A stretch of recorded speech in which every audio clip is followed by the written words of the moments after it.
Kung kailangan mo pa ring tawagin ang sarili mo na Alpha o Sigma para maramdaman mong may halaga ka, isa kang mahinang nilalang na may identity issue.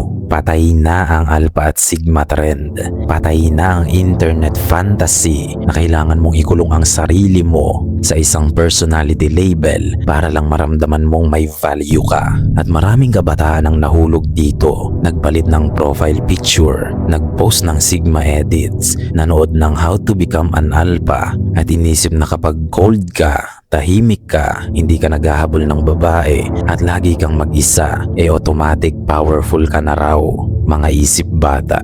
Kung diehard fan ka ng Alpha at Sigma trend, skip mo na ang video na ito at bumalik ka na sa internet fantasy mo. Dahil sa video na ito, ibubunyag ko sa iyo lahat kung bakit hindi na relevant ang Alpha Sigma personality ngayon, kung paano ka niloko ng mga label na yan, kung bakit napakaraming lalaki ang ginawang identity ang isang internet trend, at higit sa lahat, kung ano ang dapat mong habulin ngayon imbis na tawaging Alpha o Sigma ang sarili mo. Dahil habang abala ka sa pag-prove na isa kang Sigma o Alpha male, may ibang lalaki dyan na tahimik na nag-aaral ng skill, gumagawa ng pera, nagpapalakas ng katawan, nagbibuild ng career at nagiging responsable sa buhay niya nang hindi kinakailangan ng kung ano-anong personality label. Kaya kung ready ka na marinig ang mga masasakit na katotohanan tungkol sa pagiging lalaki ngayon, mag-subscribe ka na dahil hindi ito para sa mga pekeng lalaki.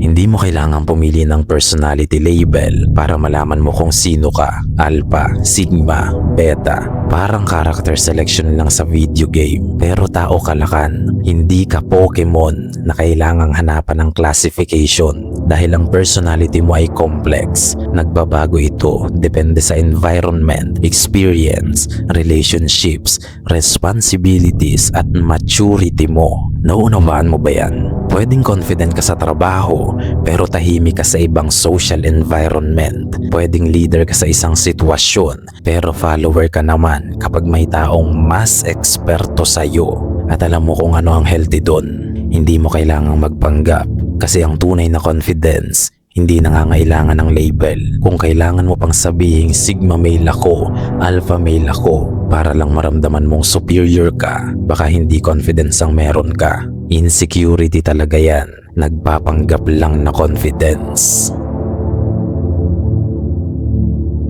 Dito nagsimula ang problema. May konsepto na tinatawag na alpha male. Tapos may internet culture na nagdagdag ng Sigma. Tapos ginawa itong content machine. Videos, memes, edits, quotes, shorts. At kahit tayo, ginawa natin ito ng content noon. Ngunit na-realize ko habang nag-grow tayo, napakalaking joke pala nito. Kaya ginawa ko ang video na ito upang itama ang kamalian ko at ang mga napaniwala natin sa dating ideology na iyon. Dahil madaling intindihin ang labels, kinain agad ito ng maraming batang lalaki. Bakit? Kasi mas madaling sabihin na Sigma male ka kaysa aminin sa sarili mo na hindi mo pala alam ang gusto mong gawin sa buhay mo. Mas madaling sabihin na hindi mo kailangan ng kahit sino kaysa aminin na takot kang ma-reject, hindi ba? Nasusundan mo ba ang deception? The label gives you an identity before you've earned one. Pakiramdam mo umuunlad ka kahit wala ka namang binabago talaga. Pagkatapos ng Alpha at Sigma male internet obsession, maraming lalaki ang hindi naging confident. Nagkaroon lang sila ng peking character. Nagpapanggap na emotionally detached. Nagpapanggap na walang pakialam. Nagpapanggap na mysterious. Nagpapanggap na hindi nangangailangan ng validation. Napaka-cringe. Dahil ang totoo, umaasa pa rin sila sa likes, attention, at approval. Yun ang konsepto ng Alpha at Sigma, diba? Kaya ka nga nagpapanggap o kine-claim mong Alpha ka dahil gusto mong may makapansin, diba? Masakit pero totoo. Because real confidence is competence plus self-trust. Hindi mo kailangang maging cold, hindi mo kailangang maging rude, hindi mo kailangang maglakad na para bang may imaginary soundtrack ka o background music.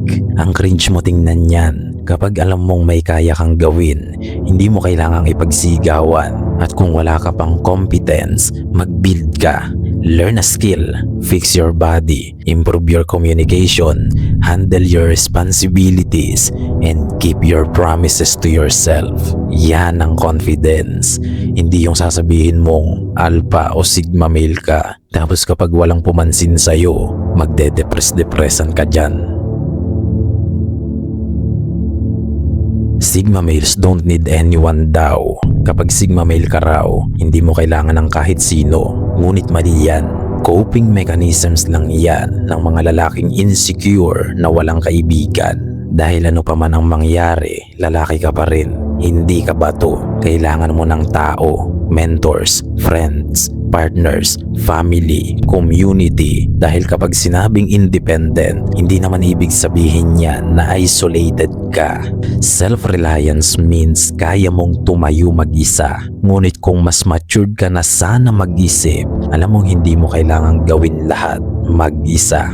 Naunawaan mo yan. Ang lalaking takot umasa sa iba ay takot ding maging vulnerable at ginagamit niya ang salitang sigma para gawing personality ang kanyang isolation. And the closed mind doesn't become powerful, it becomes stagnant. Ito ang isa pang maling image na ibinenta online. Ang lalaki daw dapat emotionless, cold, detached, at unreachable. Akala nila yan ang definition ng masculinity. Ngunit hindi yan ganon kasimple. Dahil ang lalaking kayang kontrolin ang emotions niya, hindi ibig sabihin na wala na agad siyang emosyon. May galit yan, may takot, at may lungkot. Pero hindi siya alipin ng mga ito. Because emotional regulation is strength, hindi emotional suppression. Napakalaking difference. Kaya wag mong gawing personality ang pagiging walang pakialam. Kung may taong mahalaga sa iyo, aminin mong mahalaga siya. Kung nagkamali ka, umamin ka. Kung kailangan mong humingi ng tulong, humingi ka. At kung may taong tumatapak sa boundaries mo, tumayo ka. Yan ang tunay na strength. Hindi yung nakatingin ka sa salamin habang iniisip mong sigma ako kasi wala akong pake. Iho, baka kaya wala kang pake dahil hindi mo alam kung paano makakonect sa ibang tao. Anong sigma-sigma? Wala ka talagang kaibigan. Tanga. Ito ang pinakamalaking consequences. Time o oras, hindi mo na maibabalik yan habang abala ka sa paano ako magiging alpha o sigma, paano ako magiging dominant, paano ako magiging mysterious. May ibang lalaki na nagtatrabaho, nag-aaral, nagbibuild ng business, nag-iipon, nagpapalakas ng katawan, natututo ng ibang lengguwahe, natututong humawak ng pera, natututong maging mabuting kaibigan, partner at leader. At pagdapak mo sa 30, hindi mo na mababayaran ang bills mo gamit ang pagiging sigma o alpha male mo dyan. Hindi ka bibigyan ng opportunity dahil asong lobo ang profile picture mo, tanga. At hindi ka igagalang ng mundo dahil tinawag mong beta ang ibang mga lalaki. Because results speak louder than archetypes. Sana ma-realize mo yan. May mga lalaki dyan na hindi naman kailangan ng mga labels na yan, pero mas nananalo sila sa buhay. Itapon mo lang identity na hindi mo naman kailangang suotin. Hindi mo kailangang maging alpha, sigma o beta. Ang kailangan mo ay maging capable na lalaki. Kung kailangan mong maging leader, then lead. Kung kailangan mong makinig, then listen. Kung kailangan mong mag-isa, then stand alone. Kung kailangan mong makipagtulungan, then collaborate. Dahil ang tunay na halaga ay context, character at competence, hindi label. Naunawaan mo yan. Ngayon tatanungin kita, ano bang meron ka bukod sa label mo? Oo, alpha ka na at oo, sigma ka na. Pero bukod dyan, ano pa yung mga bagay na kaya mong i-contribute sa mundo? Yung mga bagay na kaya mong idagdag na pwedeng magkaroon ng positive impact sa buhay ng mga tao? Wala. Kung wala, hintayin mo na lang dumaan yung truck ng basura. Sumama ka na. Gayunpaman, marami nga ang makakapakinig, ngunit ilan lang ang makakaunawa. Hanggang sa muli, lakan.